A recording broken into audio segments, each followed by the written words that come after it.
ஏதோ தன்னை எம்ஜிஆர் நினைச்சுக்கிட்டு ஜெயலலிதா அம்மையார் மாதிரி நினைச்சுக்கிட்டு சவுண்டு விடுறாரு.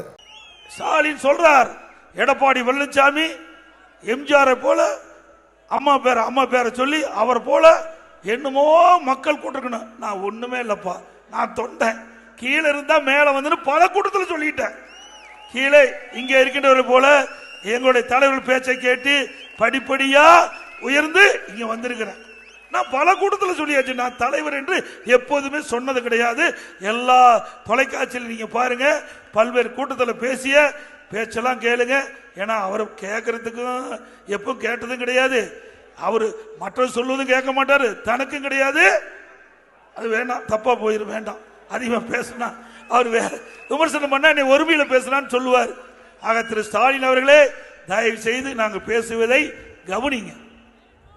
அது மட்டும் இல்ல, நீங்க வந்த பாதை வேற, நாங்க வந்த பாதை வேற. நீங்க வரும்போது உங்க அப்பா முதலமைச்சர் இருந்தாரு, உங்க அப்பா திமுக தலைவர் இருந்தாரு, அழகா சீட்டு கொடுத்தாரு. உங்க அப்பாவுடைய செல்வாக்குல நீங்க எம்எல்ஏ ஆனீங்க, மந்திரி ஆனீங்க, துணை முதலமைச்சர் ஆனீங்க, திமுக தலைவர் ஆனீங்க. உங்களுடைய பாதை வேற.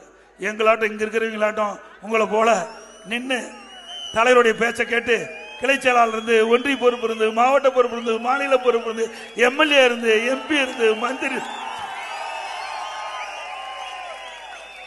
இந்த இயக்கத்திற்கு கடினமாக உழைத்த காரணத்தினாலே, இந்த இயக்கத்துக்கு விசுவாசமாக இருந்த காரணத்தினாலே, இங்க இருக்கின்ற நிர்வாகிகள், இங்க இருக்கின்ற பொதுமக்கள் கூட்டத்தில் போனா நான் யார் தெரியுமா? முத்துவேல் கருணாநிதியுடைய மகன். உங்க அப்பா பேரை சொல்லிதான் உனக்கே தெரியுது. உங்க அப்பாவுடைய அடையாளத்தை தான் நீ வாழ்ந்துட்டு இருக்கிற, அப்படித்தானே?